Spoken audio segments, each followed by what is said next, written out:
yung konduktor yung lalaki.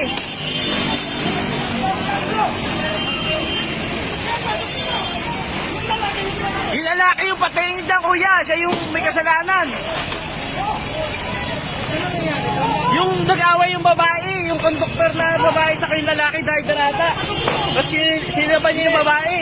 Ako yung driver eh. Ay, sino ba yung lalaki, kuya? Hindi ko nga kita yung lalaki. Basta nakita ko, sinilaban niya yung konduktor eh. Oh, yun nga. Nag-away sila eh. Tulakan sila eh. Ay, nagaway? Oo. May nagaway. Oo, yung dalawang babae, yung konduktora, saka yung parang konduktor na lalaki. Tapos anong ginawa niya? Yung nagtulakan sila, tapos sinindi yun ng apoy. Sinong sumindi yung babae? Lalaki.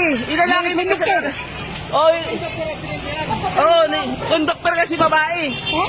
Babaeng konduktor, tapos may lalaki na parang konduktor din.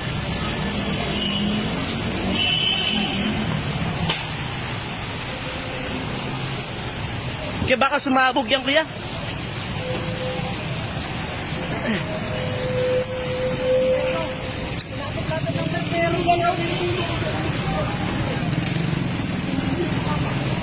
Kaya baka sumabog yan.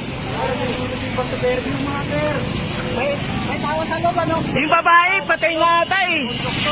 Yung babaeng sinilaban niya eh. Yung konduktor mo. Tapos, nakita niyo yung lalaki, kuya, na parang konduktor? Nasaan na? Nasa loob din eh. Ang nakita ko. Bakit din lumabas? Ano ko? Ano din? Kayo ba yung driver, kuya? Meron siya, nasa lalagyan ng bote. Meron siya sa... Oo. Trabaho tayo. Kala ko normal yung away nila, tinulak lang niya dito eh. Nandun ka rin sa loob? Oh, kaya buti nabuksan mo yung pinto. Oo.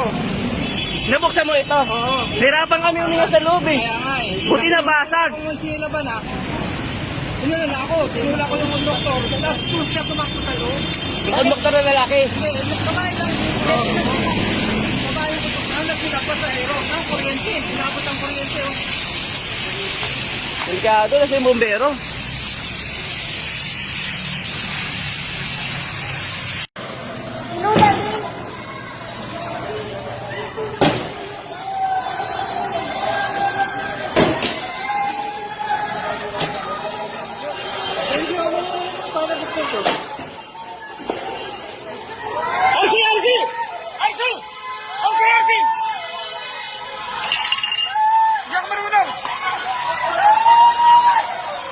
Lakas!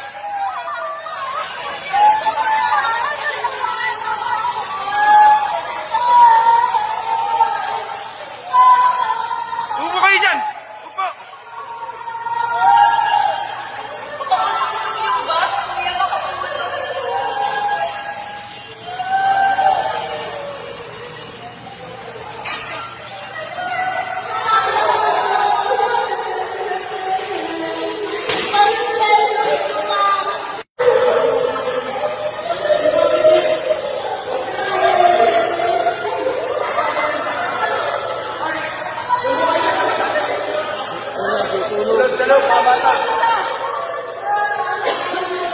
Oh my God!